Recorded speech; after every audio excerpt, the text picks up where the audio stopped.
Om Ajnanatimrandasya Gyananjanashalakaya Chakshunmilitamena Tasmai Shri Gurave Namaha Narayana Namaskrityam Naram Chaiva Narottamam Devim Saraswatim Vyasam Tato Jayam Mudiraye.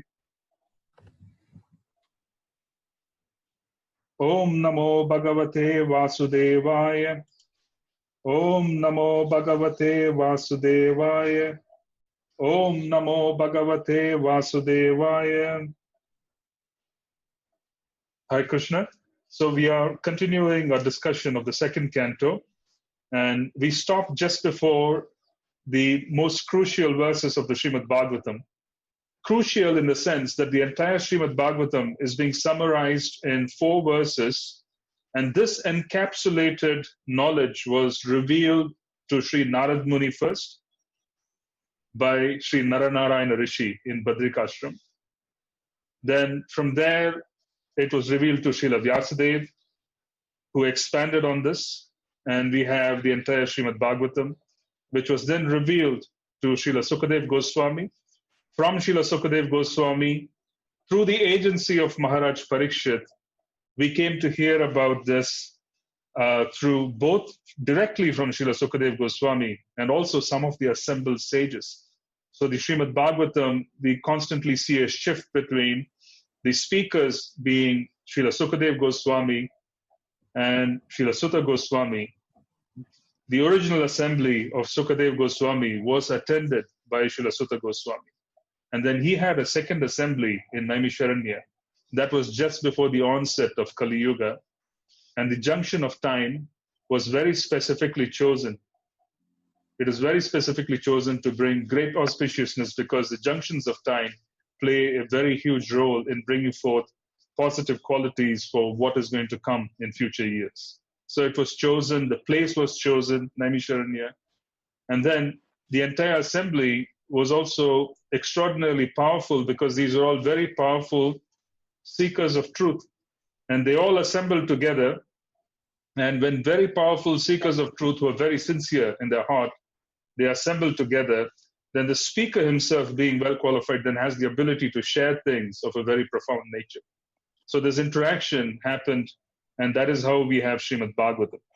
Now, what is very significant about the Srimad Bhagavatam itself is that Srimad Bhagavatam reveals and gives us a direct connection to the Lord in terms of it being the literary incarnation of Krishna. It is written by Krishna's incarnation, Srila Vyasa. Vyasadeva is the literary incarnation of the Lord. And Srimad Bhagavatam is the personification of the Lord as it practically brings forth, in a very profound way, it puts us in touch with the Lord, but also keeping in mind that it keeps away aspects of us connecting with the Lord that are somewhat tinged with Mishra Bhakti. Here, the focus of Srimad Bhagavatam is such that the objective of pure bhakti, pure devotional service, which is essentially the definition given by Srila Rupa Goswami of Anyabhilashita Shunyam Jnana Karmadi Anavritam, Anukuliyena Krishna Anushīlanam Bhakti Uttama.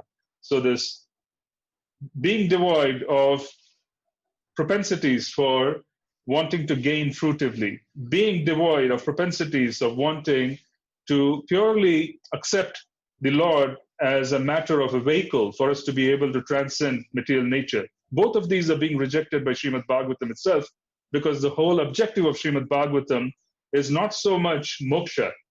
Moksha itself is not so much the focus of Srimad Bhagavatam, even though from typical Vedic literature, one develops an idea that moksha is the most important ayana. Ayana essentially is direction. You see, so there are 4 primary motivations, one being dharma. One who is extraordinarily dharmic has the ability to develop sukriti, or good fortune, or credits to such an extent that they have the ability to arrange for resources, which is artha. And then one who is able to arrange for resources has the ability to engage in sense gratification, which is kama. And one who has engaged in sense gratification, in one sense, one can say... That's okay, no problem. Hare Krishna, can we put yourselves on mute, please? And one who has engaged themselves in sense gratification for a long period of time, for several lifetimes, then they have the ability. This is also That they have the ability to basically go beyond sense gratification. In other words, they become frustrated. So the more subtle attachments towards sense gratification is being removed. And then finally, you have the objective of saying that I've had enough of this creation.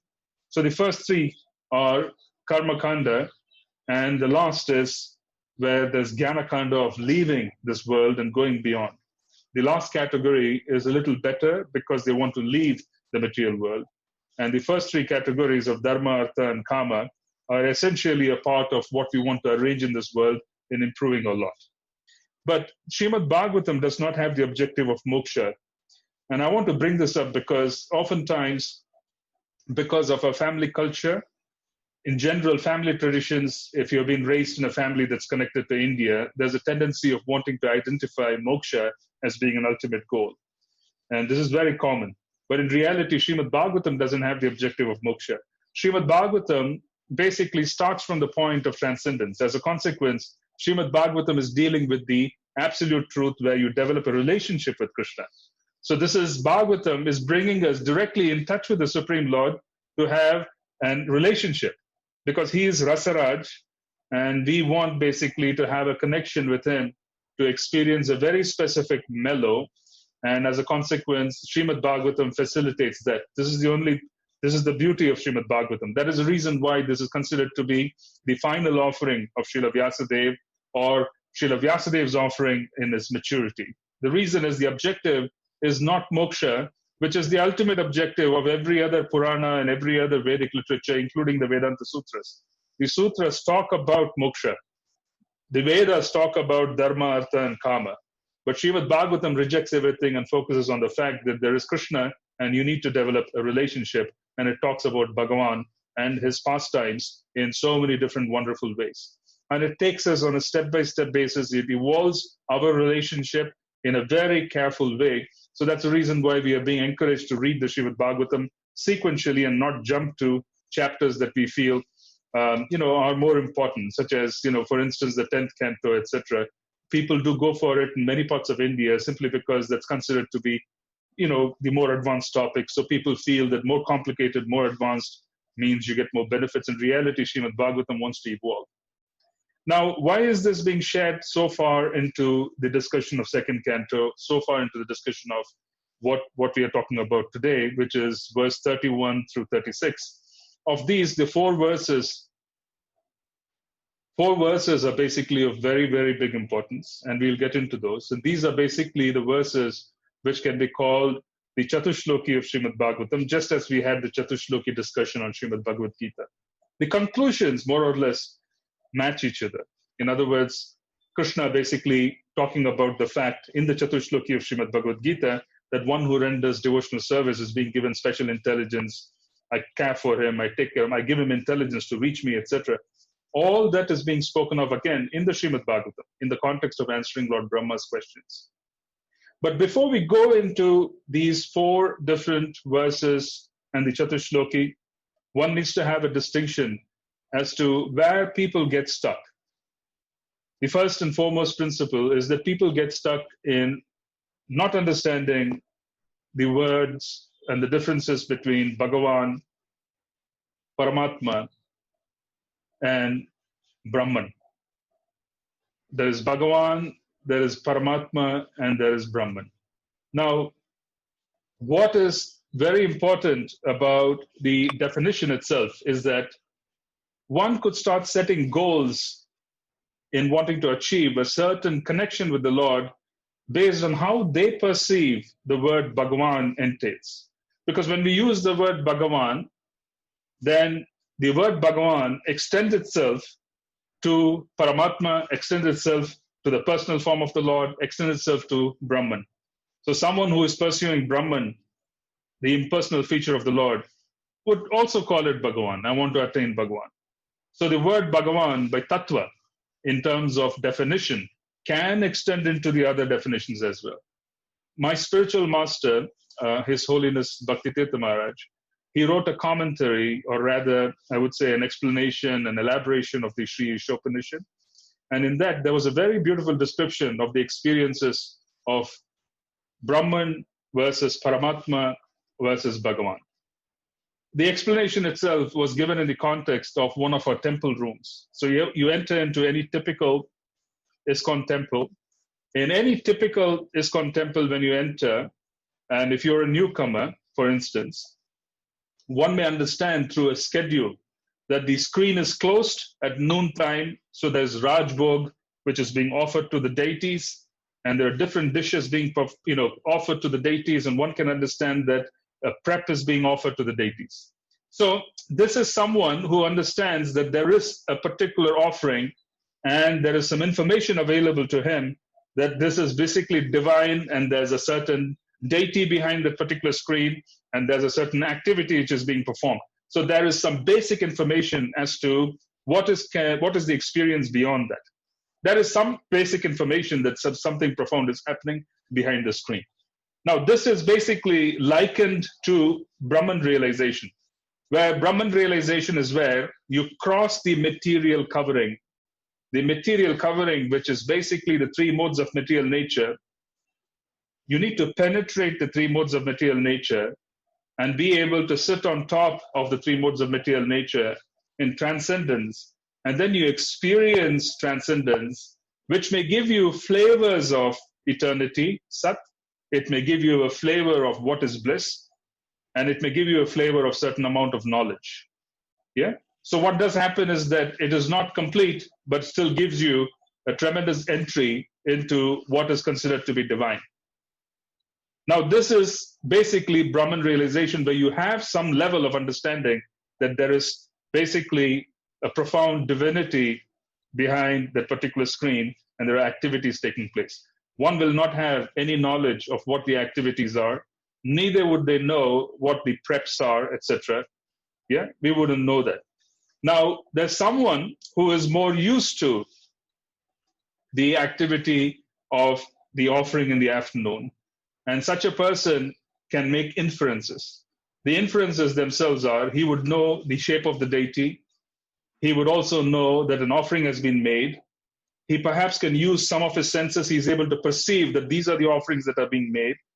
And he's able to say that, okay, I smell puris, and I smell some kind of sabji, maybe different kinds of sabji, if he's, quite, ingrained with different kinds of offerings. And then he's able to kind of have an inference of all of this. Yeah. And when the screen is open, he may be able to see all of this as well. This is basically likened or compared to what a Paramatma realization would be, where one is able to visualize the forearm form of the Lord in the heart chakra, and they're able to see the Lord in the heart. They're able to visualize the Paramatma. And as they visualize the Paramatma, then they have ideas, very clear ideas, that this is basically what it is. The Lord is four-armed. These are his features. This is how he stands, etc. Yeah. But still, this is not complete.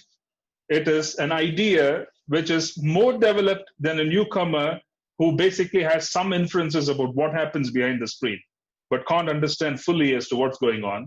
He is in touch with divinity, so he feels happy, he feels peaceful. He's come in search of peace to the temple. He feels quite peaceful when he's in the temple, and he's making certain ideas. He has certain inferences. That's pretty much it. Someone has a much deeper idea of what the preps are, etc. Yeah. Now, finally, you have Bhagavan, which is the personal form of the Lord, where someone who has very deeply realized the personal form of the Lord has understood his nature of wanting to eat certain things. So they take great trouble in cooking Rajbhog. They take great trouble in preparing the dishes, to presenting them very nicely, and then they bring the plate and keep it in front of the Lord. They're very meditative in making an offering to the Lord, and they're engaging in this devotional service. This is basically the realization of Bhagavan, where there's the use of our senses in the service of the senses of the Lord, and there's complete knowledge of what is preferred by the Lord, what is basically gained by the Lord. So now you have personal information about the Lord. So this is basically the ultimate conclusion of Scripture, where one basically has a complete idea of who the Lord is and how we want to interact with him. What is his preference? What kind of colors does he wear? What kind of preference would he like? What kind of dishes do they eat? During which part of the month and which part of the year? What kind of flowers should we use? If you have a choice of flowers, yeah, then what kind of flowers should we use? What kind of perfume oil would you use for different seasons of the year? Now this becomes extraordinarily personal and intricate. How do you make this offering? How do you make versus that offering? Then there is basically the use of mantra to connect with the Lord. There's the use of basically being inspired by devotional service because you're following scripture. Now this becomes very, very profound and very powerful. Yeah. Now the point is that there are different degrees and objectives that are being set. And as a conclusion, one basically has different levels of understanding, and one can set a goal based on where they want to attain. And this is very important for the simple reason that when we use the definition of Tattva, Krishna, Bhagavan, then what does happen is that it covers the three levels of Brahman, Paramatma, and the personal feature of the Lord, Bhagavan. Srila Jiva Goswami, who is basically the main foundational author of Srimad Bhagavatam, from whom Srila Prabhupada and other acharyas have drawn. Srila Vishwanath Chakravarti Thakur drew a lot of examples and a lot of, I would say, inspiration from the definition of different aspects of Krishna from the commentaries of Srila Jiva Goswami, which is the Sandarbhas. Srila Prabhupada drew upon the Sandarbhas as well. He also took examples from Srila Vishwanath Chakravarti Thakur. He practically used the commentaries of Baladev Vidyabhushana and Vishwanath Chakravarti Thakur. The point being that Srila Jiva Goswami, he elaborates on the definition of Bhagavan, because one needs to be very clear that Bhagavan, who is the personal form of the Lord, who is on the altar, who is being served very personally, is the origin of every other form. So this particular understanding is not available unless one is inspired by the Lord himself. Don't get me wrong, even amongst the impersonalists and amongst the yogis, there is worship of the Lord. There's very, very high level of deity worship that is done, but their objectives are Brahman. Sometimes the objectives are Paramatma. It is never to develop a personal relationship. So the distinction between Srimad Bhagavatam versus any other scripture is that Srimad Bhagavatam practically talks about the absolute truth and wants to encourage the devotees to come in touch with the Lord by increasing their sambandha. So it is all about increasing the sambandha, or the relationship of the devotee with the Lord, and being able to give them inspiration in terms of how to serve him, etc. So it's an extraordinarily personal, very profound presentation. Now here, in these verses, one also comes across definitions. The most important being, how will you understand Krishna? Krishna is very clear amongst in these four verses. He says very clearly that Lord Brahma, you cannot understand me unless I choose to reveal myself to you. He's very clear. If I don't choose to give you this knowledge, you will not be able to understand me. So there is a need for Krishna to give us remembrance. And this is spoken of in 15:15 of the Bhagavad Gita as well, where he says that I will give you forgetfulness, and I will also give you remembrance based on what you desire. I'm going to be dwelling in your heart, and I can give you both. Yeah, he can either basically make us forget him, or he can inspire us for us to be able to go deeper and understand him more profoundly. Now, he is very clear that this knowledge that I'm going to give you about myself, you cannot derive it unless I desire to give you this knowledge. What does this mean? This is very important for us. This is basically from the Chatushloki. I'm giving a little bit of I would say, an explanation which is more basic before we get into it. What does it mean when Krishna says that you will not know me unless I choose to reveal myself to you? What exactly does it mean? It specifically means that one needs to position themselves so that Krishna will be able to reveal himself. What is the process of Krishna giving us Tattva Gyan? What is the process? We went through it when we discussed the Bhagavad Gita. That was the purpose of understanding Bhagavad Gita. What did we do? In 4.9, Krishna says very clearly that one who knows my nature will not return back to this world. One who knows the nature of my activities, my lila, and the pastimes that are quite divine, they will not return back to this world. This is 4.9. Then he uses the word tattva. You need to understand it from an absolute perspective, where you need to understand it from an absolute perspective. You need to understand it from someone who has seen this. And I emphasize this again and again. It's very important. When we use the word seen this, when we use the word hearing, seeing, etc., we literally mean hearing, seeing, etc. We literally mean that. Do not be confused or interpreted in any other manner. When Krishna says, one who has seen the truth can reveal the truth, he literally means one has seen the truth. Srila Vyasadeva has seen Krishna and his different expansions. He has seen Leela, and then he is able to reveal the Leela. So please do not interpret it in any other manner, because there really isn't any need for interpretation when things are quite lucid, they're clear. For us, Krishna reveals his form, and he is basically revealing his Leela. Someone has had direct perception through their senses. Their senses were so purified, and their ability to perceive the Lord, that they were so extraordinarily spiritually situated, they had transcended the modes of nature where there was no confusion, where Krishna revealed his nature to them, revealed his Leela. Now the point being, someone has seen the truth, and those who have seen the truth have the ability to share the truth. And when they share the truth, they are sharing from very deep faith. So they have the ability to give very deep faith. So someone like Srila Vyasadeva, who has written Srimad Bhagavatam, who has authored Srimad Bhagavatam, has literally seen the pastimes of the Lord. And by seeing the pastimes of the Lord, he has had direct experiences. This is pratyaksha. He has made a note of all these experiences, which is shabda. The praman that we receive, the proof that we receive when we come in touch with Srimad Bhagavatam, is a direct experience of someone who has actually seen all the leelas, all the pastimes of the Lord.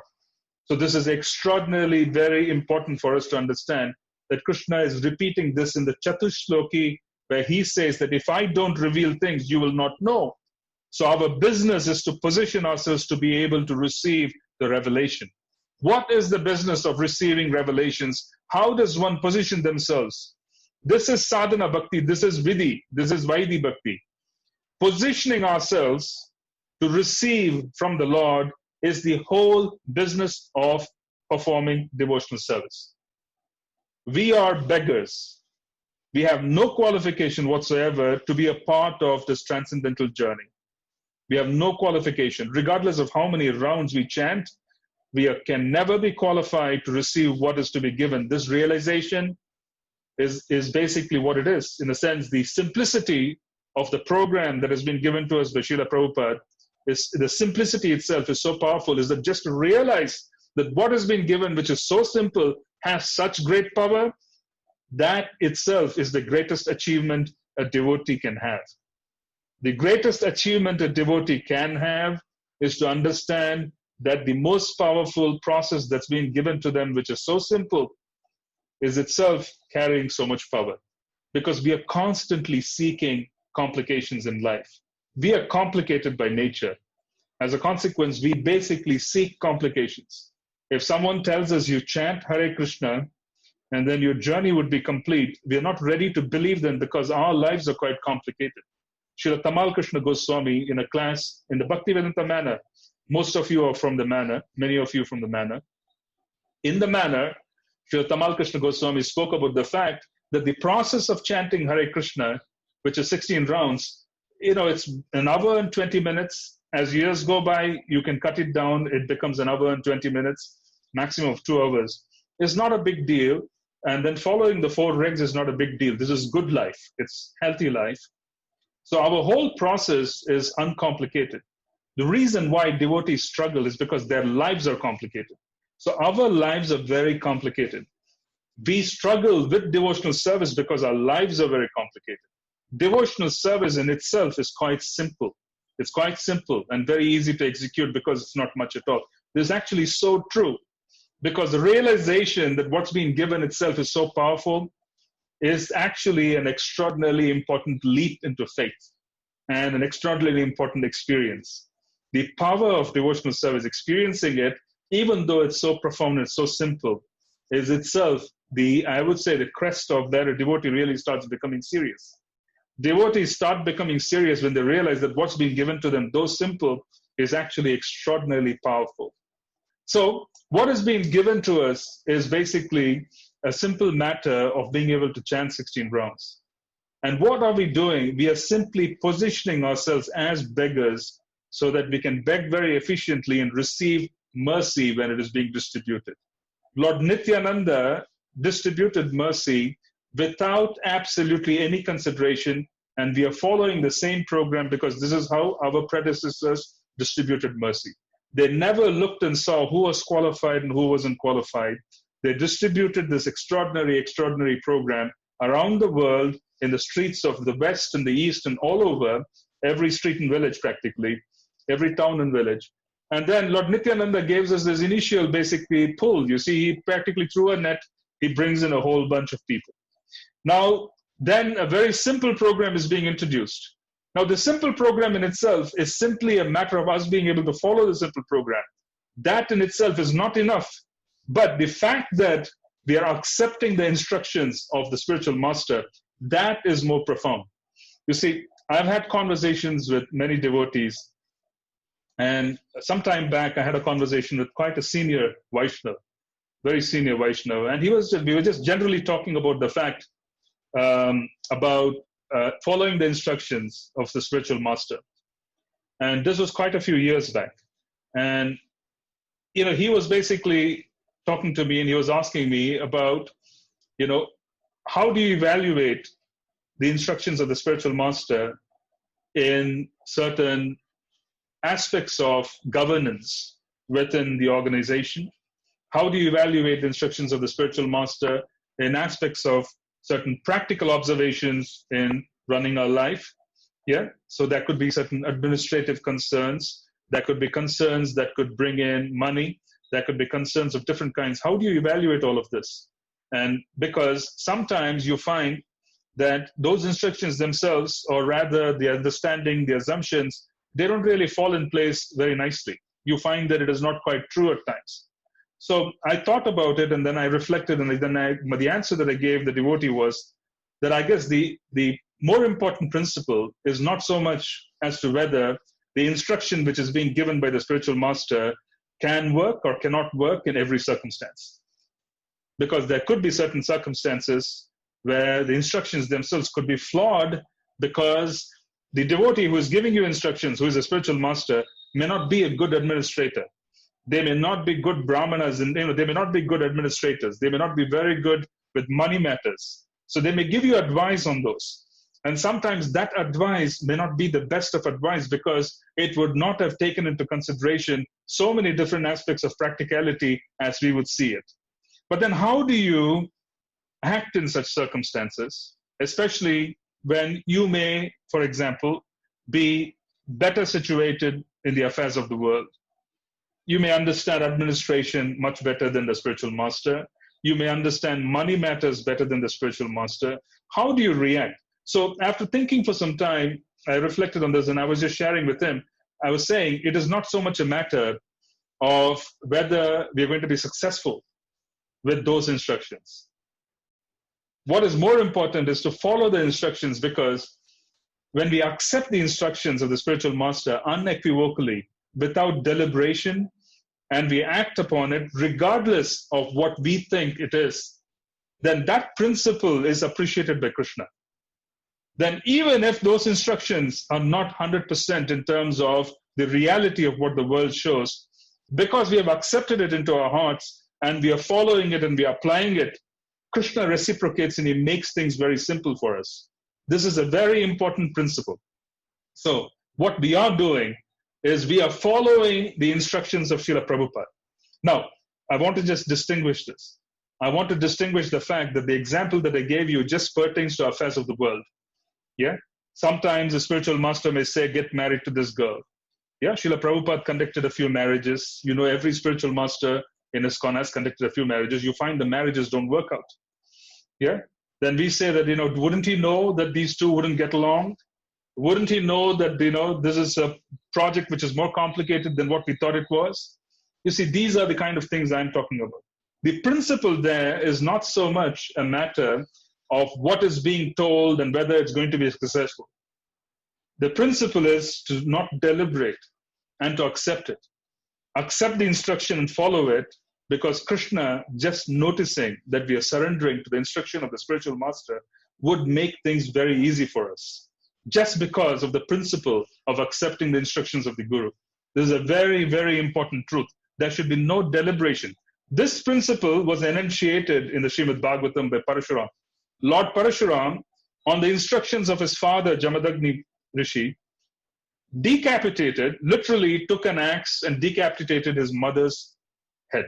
He cut his mother's head off. The father said, cut your mother's head. Yeah, this was also the Guru. There was no deliberation by Parashuram. He practically took the axe and he decapitated his own mother. He knew that his father was very powerful and his mother can be brought back to life. But at the same time, there was no deliberation. This example is given by our acharyas.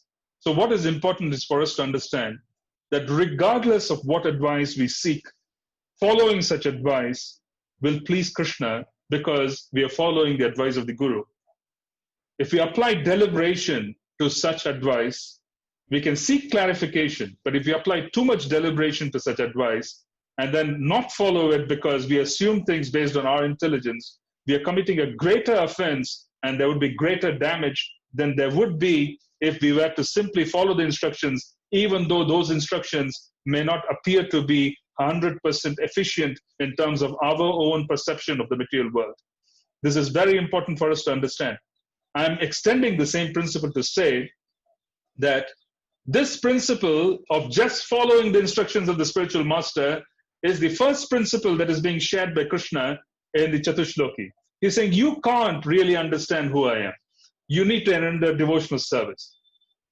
I will have to reveal my person, my own personality, by the process of devotional service. Where does devotional service start? Devotional service starts by coming in touch with the spiritual master. Ado Shraddha, Tada Sadhu Sangha. Who is giving us Shraddha? The first process of receiving faith comes from the spiritual master. When he is giving you faith, he takes his faith from his heart and he puts it into our heart.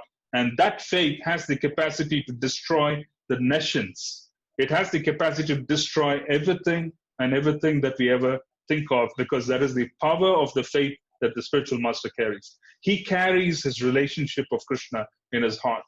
He carries the mellow of relationship of Krishna.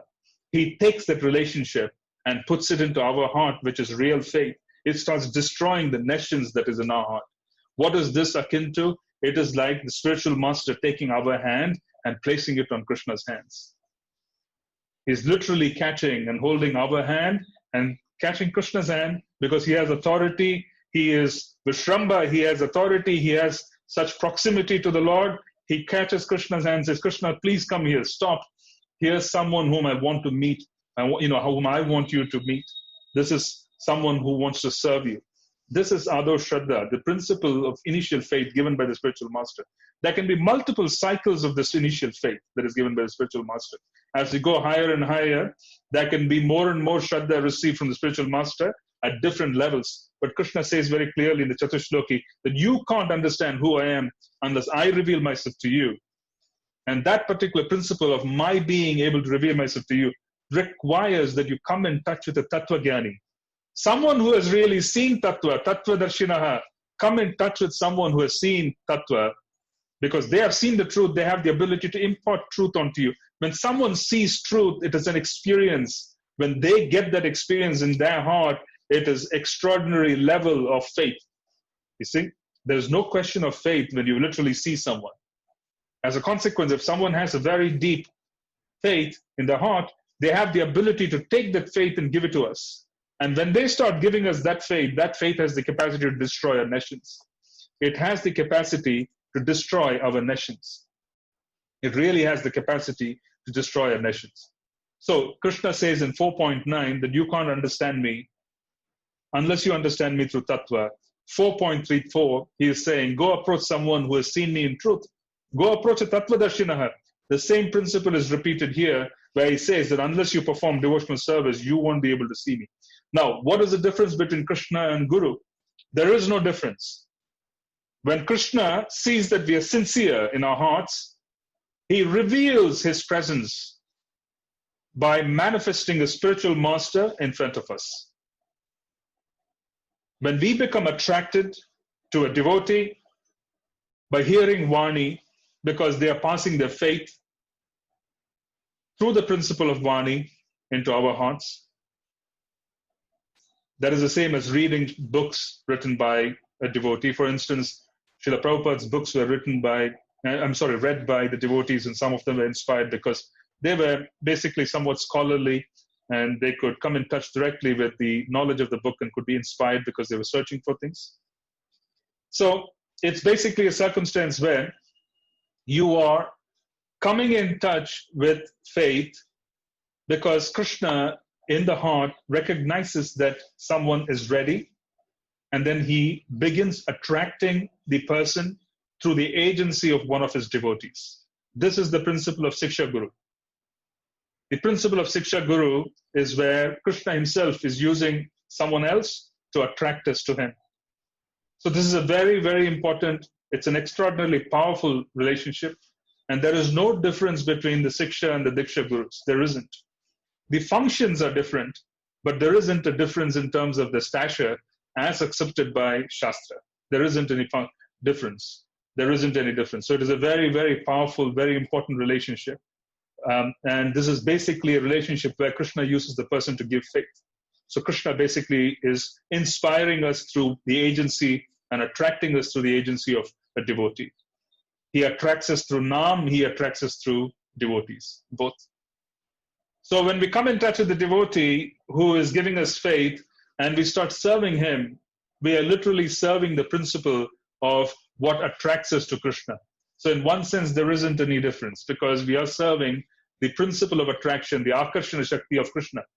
It is like serving Krishna who has come in the form of Guru, because the Guru is attracting us because Krishna is attracting us. Krishna is attracting us. He is using someone to attract us. And that person basically is definitely worshipable because he is a Siksha Guru. He's being used by Krishna. He's being used by Krishna as, he's qualified enough to be used by Krishna to attract. Then that is very, very wonderful. Then we get attracted, we render service, and the service relationship becomes a Diksha relationship. And then that particular devotee takes the feet of the disciple and places it in the spiritual sky, firming their stance in the spiritual sky. This is Sambandha, literally giving us a place in the spiritual sky. The Siksha Guru, after Diksha, is the instructing spiritual master who assists us with day-to-day challenges and being able to move forward in terms of what to do and what not to do, and being able to kind of give us the motivation for us to be able to move forward. So this is basically a team. There can be many Siksha Gurus because they can be inspiration from many different quarters. There's one Diksha Guru only. But this is a very important principle. Now, what is important for us to understand here is that Krishna is reiterating that you can't come to me unless you come to me through the process of devotional service. Coming to Krishna through the process of devotional service starts with Adav Shraddha, which is practically coming in touch with the Pancha Samskara process of initiation. So one should always want and desire to formally connect to the Guru Parampara. We should desire, this is our business. Whether Krishna basically wants us to do, wants to move forward with our plan, etc., that's his business. But we should desire, this is the business of a devotee, is they should profoundly desire of wanting to advance themselves in Krishna consciousness. They should. They should come in touch with the Diksha and the Siksha Guru. This is basically a principle of wanting a physical spiritual master. Yeah, the spiritual master physically present on the planet, whom you're able to render service to, receiving Diksha from, is a must. So we should aspire regardless of whether Krishna is reciprocating or not. In other words, if Krishna is going to make us wait, so be it. But we should aspire for this because that's our business. It's good for us to aspire for this. It's our business. So this is very important. Now Krishna is basically talking about the principle that before me, nothing existed. Now first he talks about devotional service. So you can only come to me through devotional service. What did I mention earlier? We have no qualification. I have no qualms in saying this in any assembly of our devotee circles because we are not qualified. We are not qualified to receive prema. We are not qualified to receive prema. This is not about making us feel good, making us feel bad. We just don't care about making us feel good or making us feel bad. It is a matter of being truthful that we are not qualified to receive the very profound gift of prema. This is Lord Nityananda's plan. He has thrown a big particular net. He has caught a bunch of devotees, and then those devotees are inspired through the lineage who are also coming in the line of Lord Nityananda. So Srila Prabhupada had the same mood. He had the same mood where he went to the West and he positioned himself in such a way that he practically did not see any kind of fault in those who were in front of him. He practically gave mercy. This is Lord Nityananda's mood. Give mercy. Just distribute prema. This is what Srila Prabhupada did. And he was extraordinarily careful. He was very, very, very caring and careful to such an extent that it was just amazing as to how much mercy was distributed. How many, after receiving mercy, are going to remain in the program? That we can't discuss and we do not know. We do not know. Lord Nityananda's mercy has been distributed. Faith has been distributed. They have come in touch with the mercy of Lord Nityananda. How many are going to be dedicated to the program? We do not know. We just do not know. The point is that we are dependent on mercy and we have been bought in. We have no qualification. What is one thing that we should do when we have no qualification for something very profound, very special? When we have no qualification to receive something very profound, very special, we should know how to position ourselves to receive it. This is common sense. Positioning ourselves to receive it with humility and to tolerate the circumstances of life so that we just focus on a singular goal of wanting to receive and hold on to what's being given is the process of devotional service. So devotional service is all about positioning ourselves to receive. It is all about learning how to beg. It is all about learning how to position ourselves to receive. This is what devotional service. This is sadhana bhakti. So we follow in the footsteps of Lord Brahma, who is the leader of our parampara. Lord Brahma leads, and he led by example. We saw in the beginning of the second canto that when Lord Brahma receives the Gayatri mantra, the Gopal mantra, not the Gayatri mantra, the Gopal mantra, he chants for 1,000 years, he performs tapasya. By performing tapasya, tapaha, he then performs the process of devotional service. He has been initiated into the Gopal mantra. The Gopal mantra leads him to have a personal audience with the Supreme Lord. The Gopal mantra gives him the profound blessing of being able to understand the plans of the Lord, and then he starts performing what the Lord wants him to do. Yeah? So we basically are in the same circumstances. We want to follow Vidhi. The other word and the other definition, other name for Lord Brahma is Vidhi, because Vidhi is a derivation of the Vedas. The Vedas are all about rules and regulations. Spontaneity is not covered in the Vedas. It has more to do with rules and regulations. So we want to follow in the footsteps of Vidhi, of Brahmaji, where we want to follow Vidhi nicely. We want to do what he did very carefully. He received mercy, he held on to it. He knew he wasn't qualified.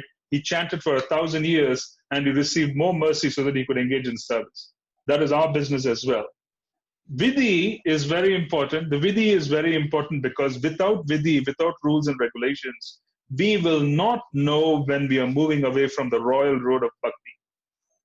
We will not know when we are walking away from the royal road of bhakti. This is very important. The road of bhakti is protected by Vidhi. When you walk on the road of bhakti towards the divine couple, in engaging in seva, worshipping the deity, reading Srimad Bhagavatam, etc., following in the footsteps of Vidhi, following rules and regulations as in Vaidhi Sadhana Bhakti, following the principles of Vaidhi Sadhana Bhakti become very important because it allows you to monitor whether we are on the path or have we walked away. Because this is a dangerous place. The material world is a dangerous place, not so much because there's illness and there are so many other dangers. This is a dangerous place because it can incarcerate us for many, many more lifetimes. One desire, and it can keep us here for one more lifetime, two more lifetimes. And who is to say whether our circumstances would be similar to what we have now? Will the circumstances of the world and the complexity of the world Would it improve or will it deteriorate? Who is to say any of this? We do not know. Follow the royal road of bhakti. Follow vidhi. If you follow vidhi, then what does happen is it gives you what we would call as controls. If some of you come from the field of scientific experiment, there's always a control which is established. It allows us to monitor change based on what is established as a control. You see, you can then basically say that there's a variation from what has been established as a norm. If you don't know what is the control, what is basically going to keep us in line and on the path, then you would never know when you're going to lose sight of where we are. You would never know. A lifetime, 2 lifetimes could go. This is the peril of walking away without proper association, walking away without proper instructions, because it's very dangerous. This world is very dangerous. So what happens when you are walking on the path of bhakti and following Vaidhi sadhana bhakti? Those of you who are worshipping the deity, you will know the difference between what I'm talking about. You know the difference. It would not take long for complete deterioration of standards if you really remove even one brick from the rules and regulations that you have to follow when you worship the deity. Just try and modify something and you will find that 2 months later you're modifying 10 different things. This is the truth. This is the truth. So the more important aspect is when you worship or when you do anything, there is vidhi, you have to follow those particular principles. When does one recognize whether they're ready for more and more spontaneity? Because there is Vaidhi sadhana bhakti, there's Raganuga bhakti. Raganuga bhakti starts essentially, Raga means attachment. Anuga means walking in the footsteps or behind the footsteps of those who are attached. So just as much as we are inspired by those who follow rules, we need to be inspired by those who are attached to the deity in certain ways. Yeah. So, but those who are attached to the path of the pure devotional service, and it is spontaneous, because what is spontaneous? Spontaneity is when you recognize who you are in relationship to the Lord.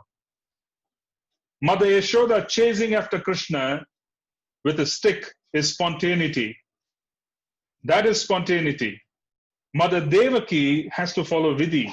She has to follow rules and regulations because there he is a king. There are all kinds of rules and regulations in terms of approaching him in Dwaraka. Mother Yashoda, she can pick up a stick and go after him, chase after him, to chastise him, because in her mind, it's a spontaneous action of chastising her son. It is spontaneity. Spontaneity is being able to deal with the Lord once you develop that particular sambandha gyan of knowing who he is in relationship to you, who you are in relationship to him, and what is the activity that is enjoyed in that particular relationship. So there are devotees of the Lord, groups of devotees of the Lord in Goloka who serve him spontaneously in different moods. In the 4 different mellows, they have different services, and they serve him wonderfully in any one of these services in a very profound, very expanded, wonderful manner. When one becomes fixed in devotional service, which is nishtha, nishtha is basically being stable. What is stability? Stability is also the other word for eternity. Yeah? Nishtam is also eternity, where one basically has established the eternal mellow. Then one becomes very stable in their behavior towards the world because they recognize they don't belong to this world. They belong to Goloka. They also become quite steady in their endeavor on day-to-day basis because they recognize that they are not a part of parcel of this world. They are a part and parcel of the spiritual sky. That is spontaneity. That is particularly nishtha. One becomes very stable. They become fixed. You still continue with following rules and regulations of vidhi. This vidhi or worship and coming in touch with Krishna that is extraordinarily rule-bound can also be examined for spontaneity. What is spontaneity? When you wake up at 2 o'clock in the morning with great eagerness, it is spontaneous. You don't need an alarm clock, and you grab your bead bag and you want to call upon the holy names. When you seek each and every opportunity during the day to come in touch with Srimad Bhagavatam, Chaitanya Chaitamrita, every time you have a few minutes here and there, that is spontaneity. So one can examine spontaneity whilst engaging in what one would call as Vaidhi Sadhana Bhakti as well. Then they are ready for more profound connections. Then those who are serving Krishna in groups in the spiritual sky, they notice us. once they notice us, just as much as we were connected to our spiritual master, we will become connected to a resident of the spiritual sky who would begin guiding us. That person, that eternally liberated soul who is a servant of Krishna, would become even more important than the divine couple because they're bringing us closer to the divine couple. The connection between us and them would be even more profound. It's very close. That happens after one stabilizes and then proceeds to his Ruchi and Ashakti. But all along, when you follow Vidhi, whilst being very eager for spontaneity, one should display their spontaneity in sadhana bhakti. Spontaneous devotional service is to wake up and being able to do things without being prodded. You see, right now, we need to be prodded to wake up. It's a chore sometimes. When we hold on to the bead bag, we can't hardly hear our names. Sorry, we can barely hear the names of Krishna. Yeah, everything is really, a chore. It's basically quite a burden. But then spontaneity is when it is done with joyfulness. When one recognizes that the execution of devotional service is pure, it's joyful, it's extraordinarily joyful, and it is spontaneous. Then we are ready. We will be noticed. So it's quite an organic process. And then we will seek the association of like-minded devotees who can inspire us more and more once we have some idea. So the process of devotional service itself is such that you have to start first with Adav Shraddha, serve the spiritual master, be very, very strict with the sadhana which is being given. And once that very strict sadhana, it develops itself more naturally towards deeper understanding of our sambandha, then it will lead us and put us in touch with souls who are associates of Krishna, who will then take charge. It is a very, very highly documented process. It's a highly documented process. What am I sharing here as being documented? Means that this is not a secret. It is a secret which is revealed to those who are on the path of devotional service. Not everybody can understand it. Neither can anyone even there might be no interest in developing such aspects. But it is not a secret from the perspective of it is not known. It is a highly documented process given by our acharyas. It is documented, meaning it is all revealed. It is not something which is new. But what should precede this is sadhana bhakti, and what should also be followed is to see if we can be spontaneous about aspects of sadhana bhakti. So several aspects of sadhana bhakti. So this is what Krishna talks about. He says, you cannot know me unless I can come in touch with you. In the sense, unless I make the arrangements. So all we can do is to prepare ourselves and position ourselves to receive His mercy. The second principle that is being shared here is that he tells Lord Brahma that before you and even after you, I'm going to be there. What does it mean? It simply means that when the material world is manifest, then there's Lord Brahma. It's real, but it is temporary. When the material world is unmanifest and Lord Brahma also disappears, then there is Narayana. So what is this whole concept of Lord Narayan? Yeah, the way it works is that Krishna expands into Balaram. Balaram expands into Mula Sankarshana. Mula Sankarshana is the Sankarshana who is in Dwaraka. From Mula Sankarshana, there is an expansion of Mahasankarshana. While this expansions go on, there is also what we call from Vrindavan, Sri Balaram expands into the quadruple form, the first quadruple form. Vasudev, Sankarshan, Aniruddha, Pradyumna in Dwaraka. Then from Sankarshana of Dwaraka, there is Mahasankarshana. But there is also a second quadruple form, which is Vasudev, Sankarshana, Aniruddha, Pradyumna, that is expanding from the first quadruple form of Dwaraka. In the second quadruple form, that Vasudev is Narayan. The Sankarshana is Mahasankarshana. Narayana is that Vasudeva.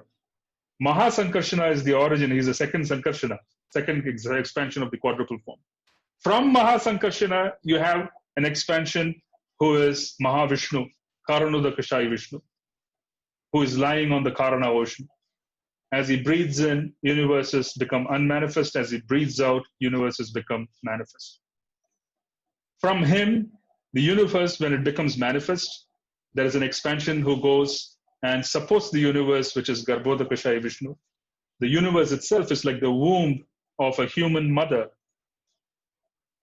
So there is a Garbhodaka, there's an ocean, there's like the water in the, which is holding on to the creation process. Just as we have the water which is holding on to the womb, you see there's a water that's holding on to the creative process. So the Lord is lying on that water. That is Garbhodakashayi Vishnu. From his navel sprouts all the planetary systems. At the top of the planetary system is the lotus where Lord Brahma's Satyaloka is. So this Lord, who is Garbhodakashayi Vishnu, he practically is the soul of all the planets. In other words, he is the one who is maintaining the entire universe. From him, you have an expansion which is the Kshirodakashayi Vishnu. He also is the Gunavatar. So then you have Brahma, Vishnu, and Lord Shiva. Lord Kshirodakashayi Vishnu is the counterpart of Garbhodakashayi Vishnu. Garbhodakashayi Vishnu maintains the planets. Kshirodakashayi Vishnu is maintaining individual living entities by being the super soul. He is also the Paramatma. He is also the Paramatma. So this is very important. So there's a difference between the two different Vishnus. So these are the three Vishnus. So when we use the word Mahavishnu, we are using this word to address Lord Karanodakashayi Vishnu, who is the first Purusha.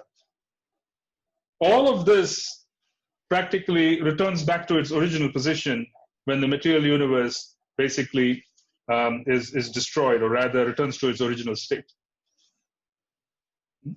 So the universe goes back into the being of Karanodakashayi Vishnu. He again manifests in universe, Garbhodakashayi Vishnu enters into it. From him expands Kshirodakashayi Vishnu.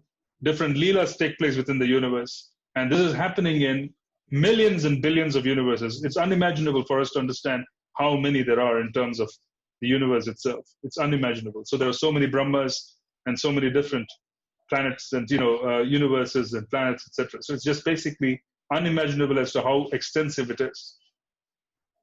So Lord Krishna, Narayan, is the Vasudev of the second quadruple expansion. The Vasudev of the first quadruple expansion is the Krishna of Dwaraka. The second quadruple expansion, Vasudev, is Lord Narayan. He is the object of worship of the Sri Sampradaya. When you go to different Sampradayas, the object of worship is different. In this case, Lord Narayan is the object of worship of the Sri Sampradaya. He is the object of the worship of the Sri Sampradaya. According to them, basically, that everything has come from him. There is no falsity there. It is just that in our Siddhanta, we are clear that Krishna is the avatari. In their Siddhanta, they look at Krishna as having Narayan as the origin, because they want to worship him in a more opulent form of Narayan, who is the origin of Mahavishnu as well, the origin of Karanodakashayi Vishnu in the Vaikuntha planets.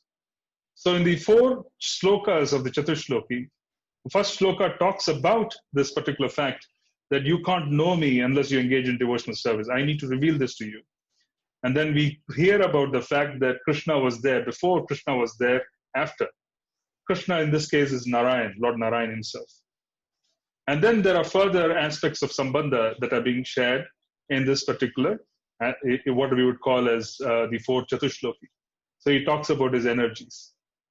So the 4 questions of Lord Brahma, the questions of Lord Brahma are, what are the forms of the Lord, both in matter and transcendence? Why do we use the word matter? In one sense, the Bahiranga Shakti of Krishna, Mahamaya, is also his potency. Mahamaya comes into play when we want to walk away from the Lord and we want to interact with the universe, the created universe. The same Mahamaya is the Antaranga Shakti, where she becomes the internal potency, Yogamaya, when we want to have yoga, which is to interact with the Supreme Lord in his different leelas. So now there is Mahamaya, there's Yogamaya. That is being described as well in these 4 shlokas in terms of understanding the material manifestation. So there is a material manifestation, there's transcendence as well. So you can understand it from the idea that there is this aspect of 3 gunas, the 3 different modes of material nature, and the manifestation of the Lord in the 3 modes of material nature in terms of the separated energies. There is a certain universal form which is spoken of in the early part of the 2nd canto. That is a material form because it is controlled by material time.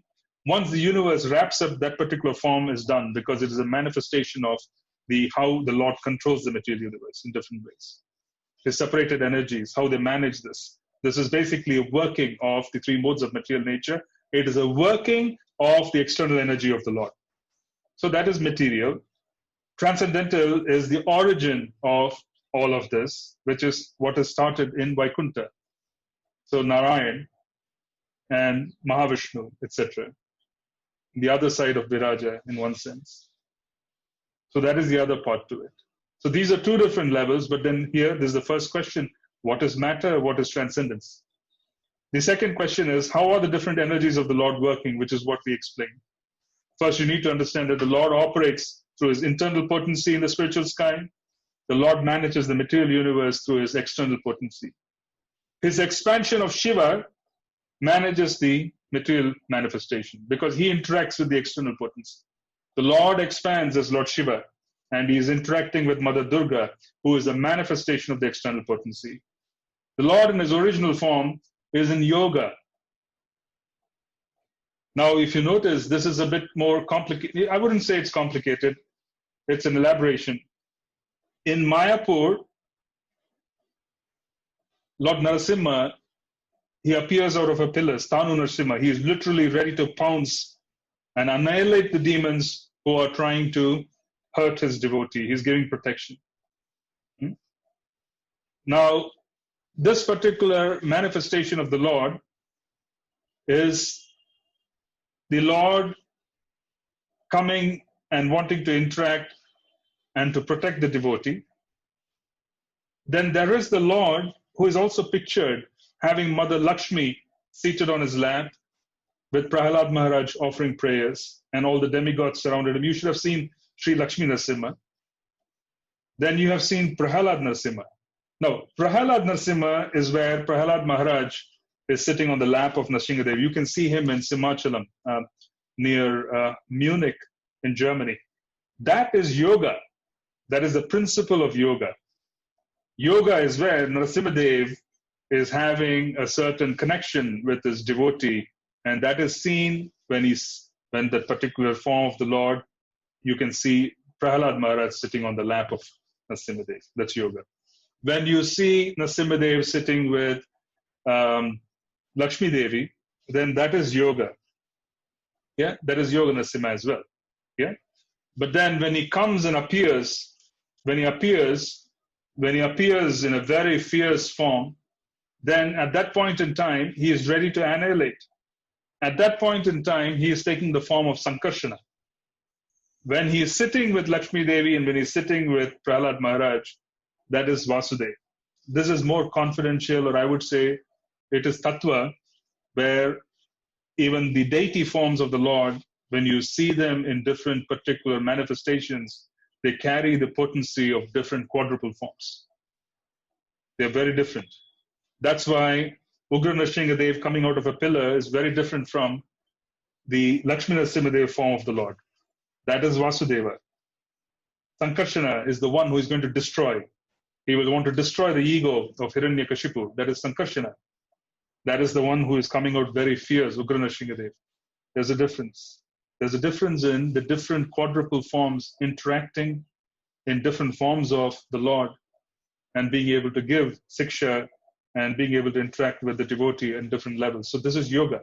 I'm bringing this up because just to share the fact that there is yoga and then there is Maya. Yeah. So there is Lord Shiva and there's Durga Maya. Then there is basically the Lord in the Vaikuntha planets who interacts with his internal potency, that's Yogamaya, who is basically giving a connection of Sambandha. So there's a big difference between the two. is that one acts to bring the Lord and engage the Lord in Leela. The other basically is wanting to facilitate the soul's journey in the material world. So the Lord expands as Shiva to facilitate that, and he engages with material energy whose manifested form is Durga Devi. And the Lord in Vaikuntha is basically engaging with his internal potency, who is basically conducting the particular, I would say, connection between the devotees and the Lord for service. This is yoga.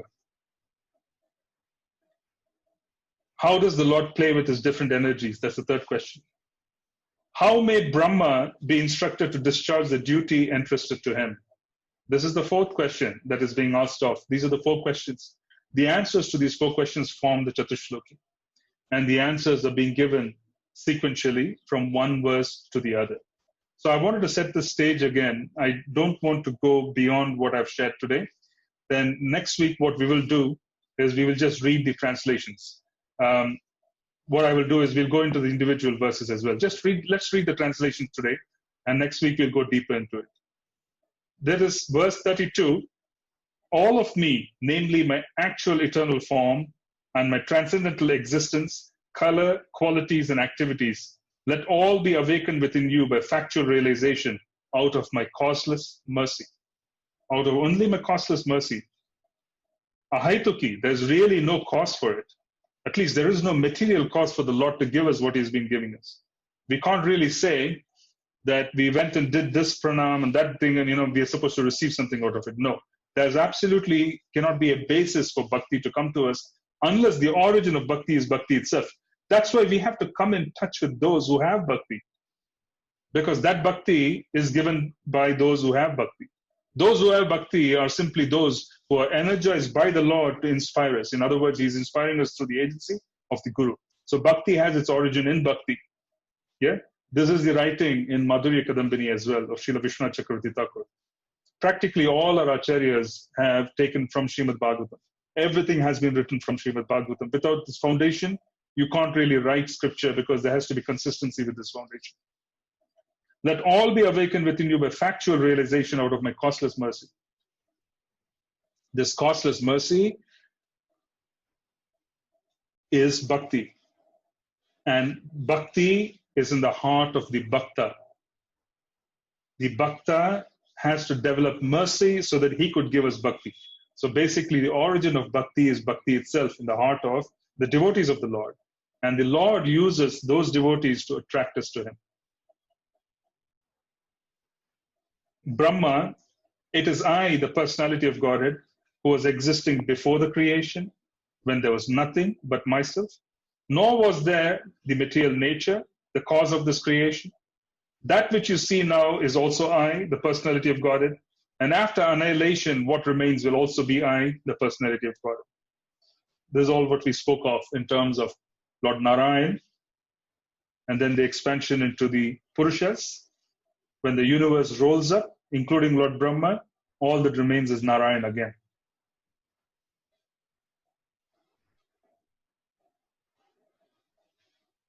O Brahma, whatever appears to be of any value, if it is without relation to me, has no reality. Know it as my illusory energy, that reflection which appears to be in darkness. So if there is no sambandha, then there is absolutely no value to that activity. This is actually a very important verse. O Brahma, please know that the universal elements enter into the cosmos and at the same time do not enter into the cosmos. Similarly, I myself also exist within everything, created, and at the same time am outside of everything. He is also extraordinarily aloof, even though this is his creation.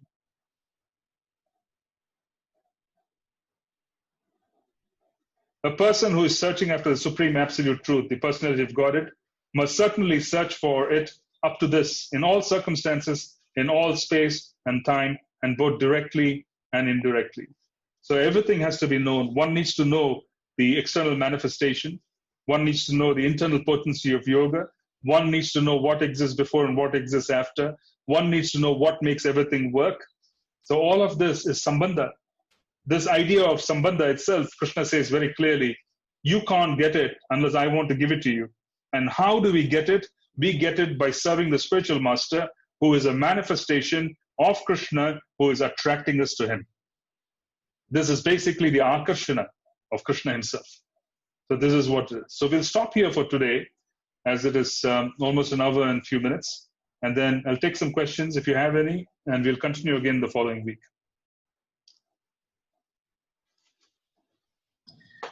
Hare Krishna, Prabhuji, done from Jashnapad. This is Akhilesh Krishnadas, Prabhuji. Haribo. Wonderful class, Prabhuji. Prabhuji, I pasted few questions in the chat. Okay. Sure. And I'll open up chat. I hadn't opened up chat until now. Sorry. Just give me a moment. Okay. Let me read the chat questions. I'm actually taking questions before you, Akhilesh Prabhu. Yeah, on the chat, sure. If you don't mind. I'll come to yours. If you can kindly put yourself on mute, then I'll address both. Yeah. Can you let me know when we accept a devotee as a Shiksha Guru, should the Shiksha Guru accept us as well for the relation to be established? The answer is yes. It is a formal relationship. And the reason why it's a formal relationship is because it's a relationship based on faith. It's not based on ritual.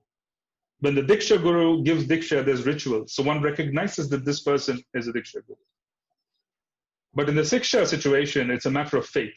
So there has to be an acceptance because it's a responsibility as well. For the person who is accepting us, there's a responsibility here. So it is not an ordinary relationship. There is responsibility for the Siksha Guru as well, just as much as there's responsibility for the Diksha Guru. In other words, there is a lot of responsibility in this whole relationship in the spiritual sphere. So as a consequence, there should be clear communication, and there should be interaction, and there should be faith.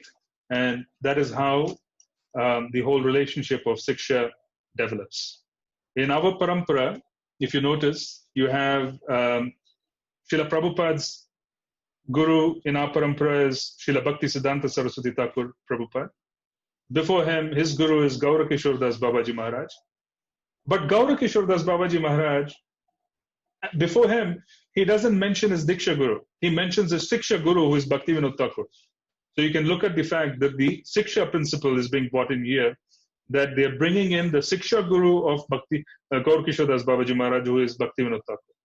Then above Bhaktivinoda Thakur, they are not mentioning the Diksha Guru of Bhaktivinoda Thakur.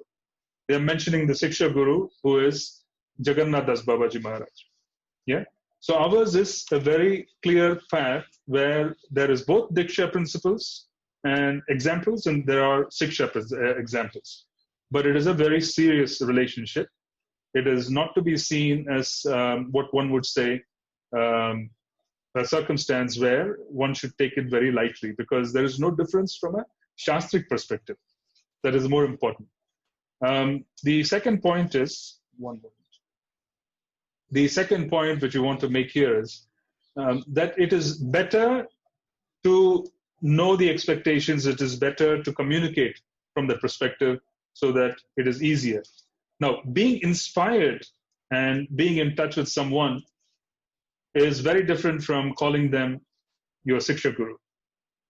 If you're calling someone your Siksha Guru, then you should ensure that the relationship is known to the person. You're basically wanting to take instructions, etc. It is a better way to manage the relationship.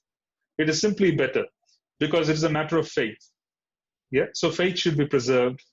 And as a consequence, it is better to understand how to go about things. It is better to clarify. It is better to seek, questions. It is not so much a matter of formality. It is more a matter of efficiency. So that's the point I wanted to make. Yeah. When we use the word, there could be many Siksha Gurus, we are simply saying it is not limited as it is with the case with the Diksha Guru. So that's how we are distinguishing the two in terms of many versus one. Now,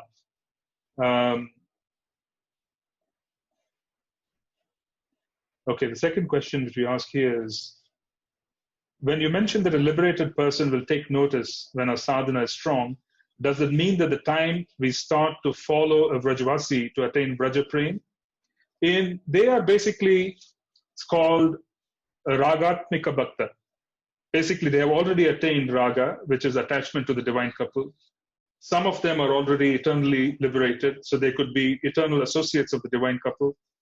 They can take notice of us because, in one sense, our mellow and our desire for service, if it is intense enough, it can draw the attention of those in the spiritual sky, and they can make the arrangement to guide us in different ways. That is also a revelation just as much as when we find out that we are being inspired by a devotee to become our spiritual master. It's quite a revelation, and it's quite a profound experience as well, and to be in touch with someone who is in the spiritual sky. So it's very different.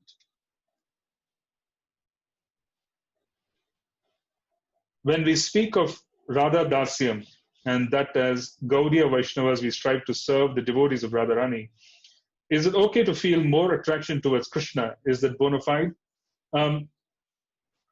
It is bona fide because we all belong to different mellows. The wonderful gift of the Gaudiya Sampradaya is a connection to Srimati Radharani, which is the most confidential connection one can ever imagine. So in one sense, if you were to look at it, the internal potency of Krishna is Srimati Radharani.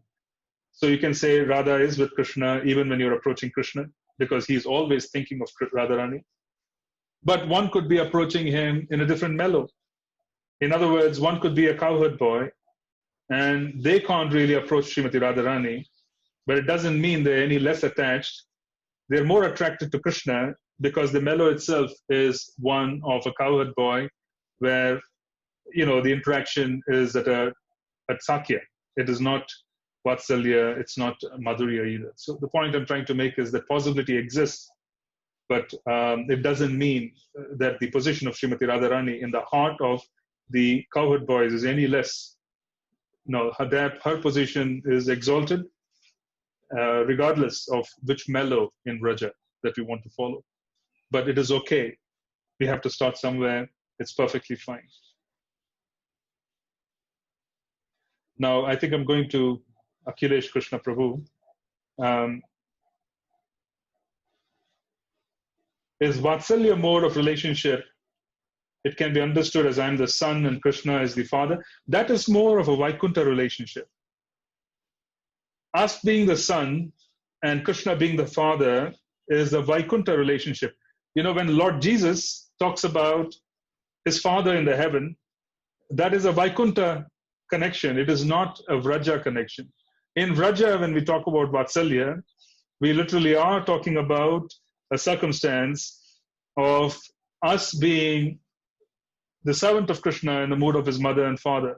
As an older gopi or gopa, where we have certain authority over the Lord, but there's parental affection where we are very concerned about his well-being, etc., just as much as the interaction of Sri Nanda Maharaj and Yashoda Maiya. There's an interaction there. So there's a difference between the two. You mentioned about Guna Avatar. Can you please describe what are the different avatar types? This is actually quite an extensive topic because there are multiple types. There is Sakti Avesha, there is, the Guna Avatars, and then there is avatars who are considered to be Sampurna Paramatmamsa. Then there are avatars with a little bit of Jiva and Paramatma mixed. So there's a very, very extensive topic. I may not be able to cover the details. Perhaps we could deal with it when we come to it in Srimad Bhagavatam. Yeah, it was described earlier, but it will come up again and I will deal with it. Perhaps I could deal with it at that point in time because it's actually quite an elaborate topic. You mentioned that Lord Narayan is the worshipable deity of the Sri Sampradaya. Who are the worshipable deity of other three Sampradayas? Well, basically, Lord Narayan, Lakshmi Narayan is the conception.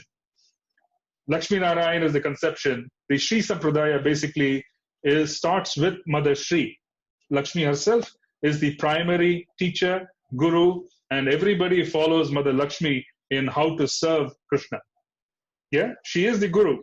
Just as much as when I said Brahma, Madhva, Gaudiya, Vaishnava Sampradaya, basically you're looking at Lord Brahma as being the leader of the Sampradaya. Then there is Rudra Sampradaya. The Rudra Sampradaya also is a Sampradaya where Lord Shiva is the primary giver of knowledge of being able to attain the service of the divine couple or divine, of Krishna. And the overall aspect of worship is being given by Lord Shiva. There's Rudra Sampradaya. Then there is Kumara Sampradaya.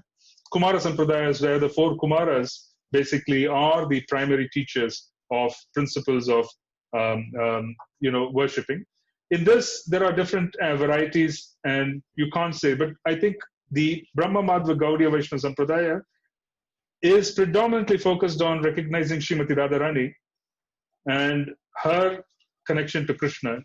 No other Sampradaya gives the elaborate details about the process of devotional service that one can take up to attain the service of Srimati Radharani and to follow in the footsteps of the bhaktas such as Srila Rupa Goswami, who were the eternal servants of Srimati Radharani.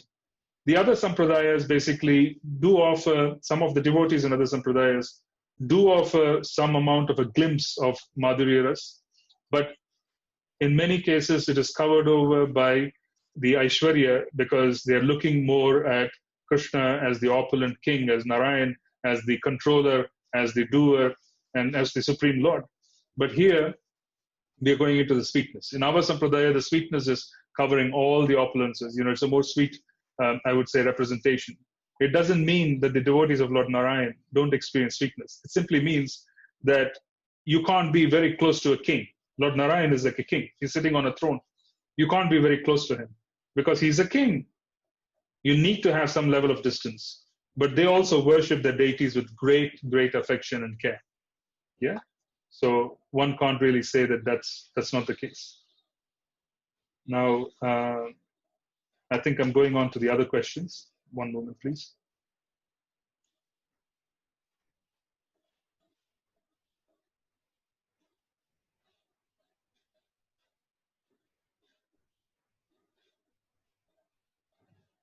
Now, I will just go and see what other questions are there.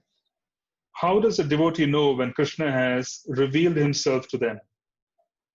What does the devotee experience or perceive? Bhagavad Gita 7.3 says, out of thousands of men, one may endeavor for perfection, and out of thousands who have achieved perfection, hardly one knows me in truth. Does one have to be in a position where they know Krishna in truth before Krishna reveals himself? What does knowing Krishna in truth really mean? Knowing Krishna in truth literally means knowing him as a person. Knowing Leela, being able to understand the Sambandha. So the four classes of devotees in the Chaitanya Mahaprabhu's line are those who experience Dasya Bhakti, those who experience Sakya, which is friendship, those who experience the mellow of wanting to be in parental love with Krishna, where they want to interact with Krishna, and then those who basically want to understand Krishna and Radharani and being able to engage in the service of the divine couple in their more intimate, confidential affairs. Now, the point is, knowing Krishna is the whole topic of Sambandha Gyan. Sambandha literally means relationship. And Sambandha requires many ingredients to make it complete. That is the four different questions that were asked by Lord Brahma and the answers that were given. Sambandha requires that a devotee know themselves. A Sambandha requires that the devotee knows Krishna. When we use the word knowing Krishna, it literally means that when the devotee knows what his mellow and relationship is with Krishna, then Krishna would reveal and interact with him in that particular mellow. Then there is the whole topic of being able to engage in service with Krishna, in rendering service in that particular mellow of understanding. And then there's finally being able to fall in love in a more profound way. So the point I'm trying to make is that when we say knowing Krishna, it's perhaps there isn't an equivalent word in Sanskrit, but the equivalent, more appropriate word would be Sambandha. Knowing Krishna is Sambandha. So how do we know Krishna? We have to receive faith from someone who knows Krishna. Someone should have seen him. Someone should have interacted with him in a specific mellow. Someone should have seen him and they should have known that this is his form. He likes to play the flute. He likes to wear golden yellow dhoti. He likes peacock feather crowns. He likes to wear wild flowers. He is the color of dark monsoon clouds. He has the nature of being able to attract devotees through the playing of his flute. He attracts extraordinarily wonderful devotees in the sense that the devotees around Krishna are quite extraordinary. So the point I'm trying to make is that all the aspects of Krishna have to be seen by someone. This is called pratyaksha.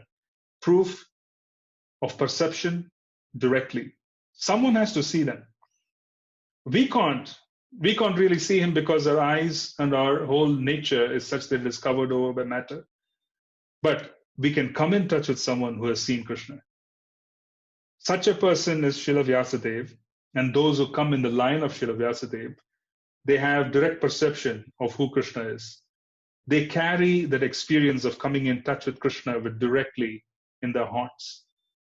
When we serve them, they have the capacity to take what is in their heart and to put it into our heart. It is a desire. They would just desire and offer prayers to Krishna.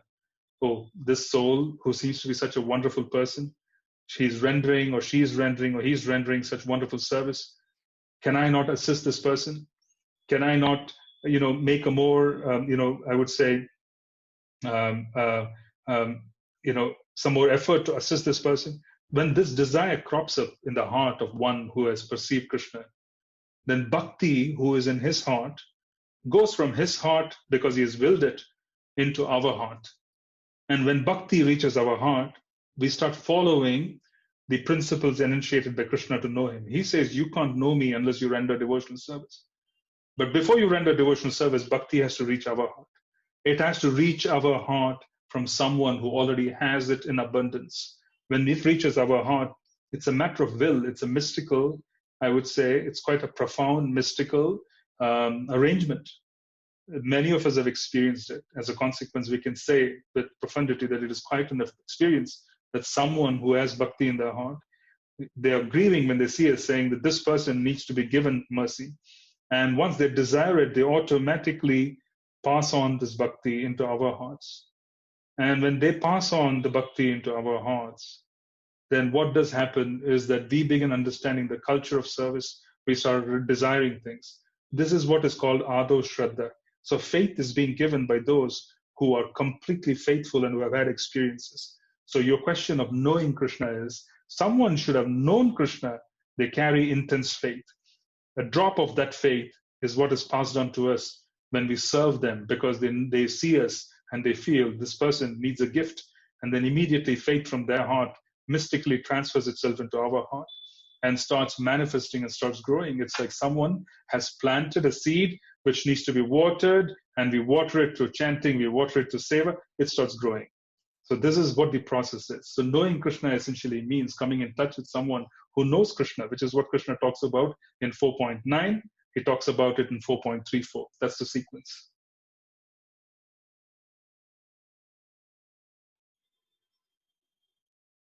Okay.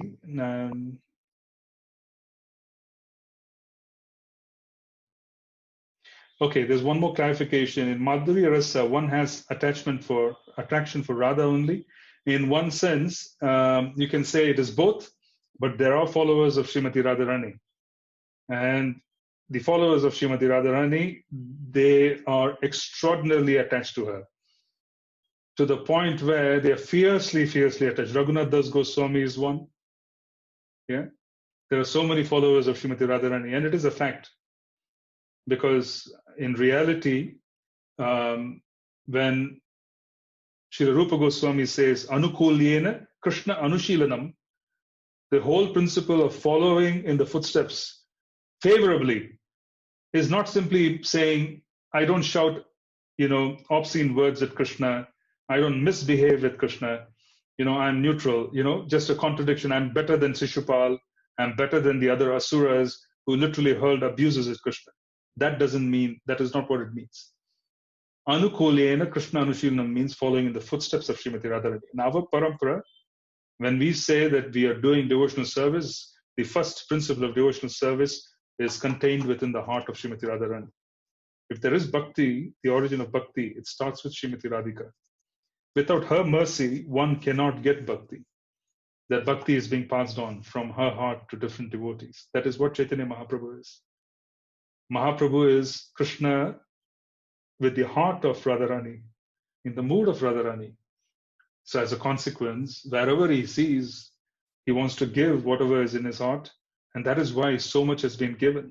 Krishna himself, when he came 5,000 years back, he spoke the Bhagavad Gita. He could not give much. But Radharani, when she comes as Chaitanya Mahaprabhu, she has the capacity to give everyone everything. So that is a special place of Srimati Radharani. Yeah. So accepting Srimati Radharani and Krishna together, accepting Lord Gauranga is one. But at the same time, one has to realize that there are those who are extraordinarily deeply attached to Srimati Radharani. Yeah. It's a different kind of people.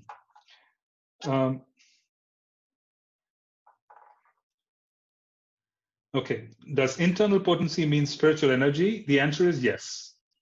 Internal potency is spiritual energy. Yes.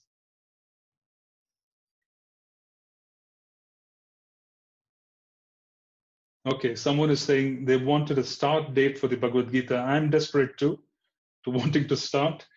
But then, we are composed of body, mind, and soul. So even if the soul is willing, the body isn't. Sometimes when the body is willing and the mind is willing, the soul isn't. So I guess we need to align everything together.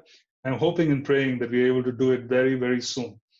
I would like to I think we should have some kind of a poll to see what is a time that would really work well for everyone, so that we could do this. I will reach out to everyone. I will conduct some kind of a poll. I'm trying to see what's the best way to do this. I'm trying to figure this out. I'll let you know. And I was referring to the Bhagavad Gita classes that were to begin.